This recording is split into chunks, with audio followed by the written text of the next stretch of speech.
बाहेर जोराचा पाऊस पडत आहे त्यावेळेस ही मस्त खमंग चटकदार रस्सम खिचडी पाहूनच तोंडाला पाणी सुटले ना.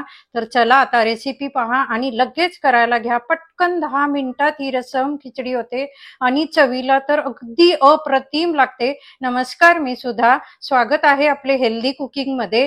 तर आज ही रेसिपी अगदी पटकन, ज्याला पोळी भाजी खायचा कंटाळा आला असेल, रात्रीच्या जेवणामध्ये अगदी पटकन होणारा बेत हवा असेल, तर ही रस्सम खिचडी लगेच करायला घ्या. करायला अगदी सोपी आणि खायला चवीला तर अप्रतिम. अगदी लहान मुलापासून सगळ्यांना अगदी खूप छान. रेसिपीसाठी प्रथम ही थोडीशी चिंच कोमट पाण्यामध्ये भिजत ठेवायची आहे. आणि इथे 1 वाटी तांदूळ, तांदूळ कोणताही घ्या, आणि 1 वाटी तुरीची डाळ 2 वेळा स्वच्छ पाण्याने धुवून घेऊन आपल्याला ही फक्त धुवून घेऊन ठेवायची आहे, भिजत वगैरे ठेवायची नाहीये. म्हणजे थोडा वेळ ठेवली तरी चालेल. आणि इकडे कुकरमध्ये पटकन देशी घी वापरलेला आहे, म्हणजे तूप वापरलेलं आहे. तुम्ही तेलही वापरू शकता, पण तुपामुळे अतिशय सुंदर चव लागते. एकदा करून पहा. त्याच्यामध्ये मोहरी, जिरे, हिंग, हिंग अवश्य घाला. हिंगामुळे अतिशय सुंदर टेस्ट लागते. आणि ते सुक्या मिरच्या 4-5 टाकलेल्या आहेत. कढीपत्ता भरपूर टाका, कारण साऊथचा कुठलाही पदार्थ म्हणला की कढीपत्ता हा भरपूर असतो, त्याच्यामुळे अतिशय खमंग चव येते. इथे एक 4-5 मिरी टाकलेल्या आहेत. आणि तुम्हाला हवा तेवढा म्हणजे लसूण टाका. लसणामुळे ह्या खिचडीला अप्रतिम अशी चव येते. इथे काही कांदे, छोटे छोटे कांदे मी फक्त 4 भाग करून घेतलेले आहेत.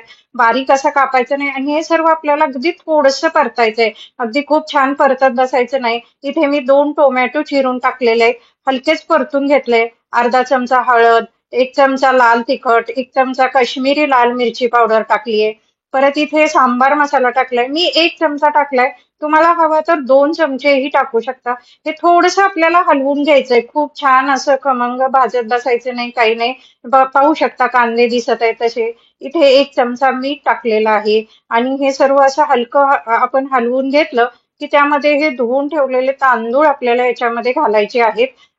खूप वेळ असं काही भिजवत वगैरे बसायचं नाही, आपण पटकन 10 मिनिटात ही खिचडी करतोय.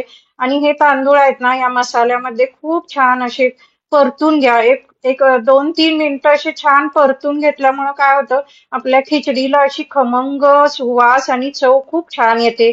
म्हणजे तुम्ही एकदा असं करून पहा. खूप वेळ असं छान त्या मसाल्यामध्ये तांदूळ डाळ आपल्याला छान असे परतून घ्यायचे. 2 ते 3 मिनिटं परतल्यानंतर पाहू शकता किती सुंदर दिसत आहे.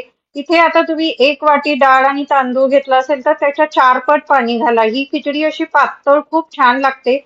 आमच्याकडे थोडं पातळ कमी आवडते, म्हणून मी थोडंसं कमी पाणी घातले.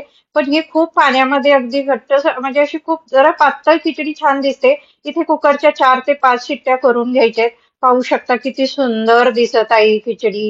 हिला छान अशी हलवून घ्यायची आहे आपल्याला. अगदी सुंदर कलर आलाय. इथे आपण जी चिंच भिजवून ठेवलेली होती ती कोळून घेतलेली आहे, आणि ह्या चिंचेचं पाणी याच्यामध्ये सर्व असं घालून घ्यायचंय.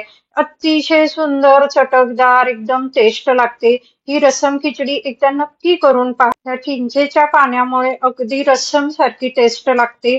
आणि अतिशय सुंदर असं काहीतरी चमचमीत खायची इच्छा झाली ना, तर ही लगे पटकन होणारी खिचडी नक्की करून द्या. सर्वांना खूप आवडेल.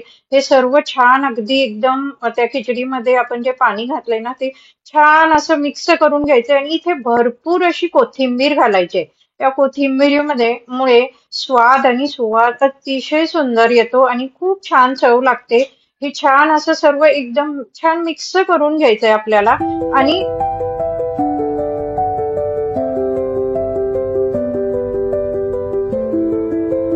पाहू शकता किती सुंदर आणि टेस्टी दिसत आहे.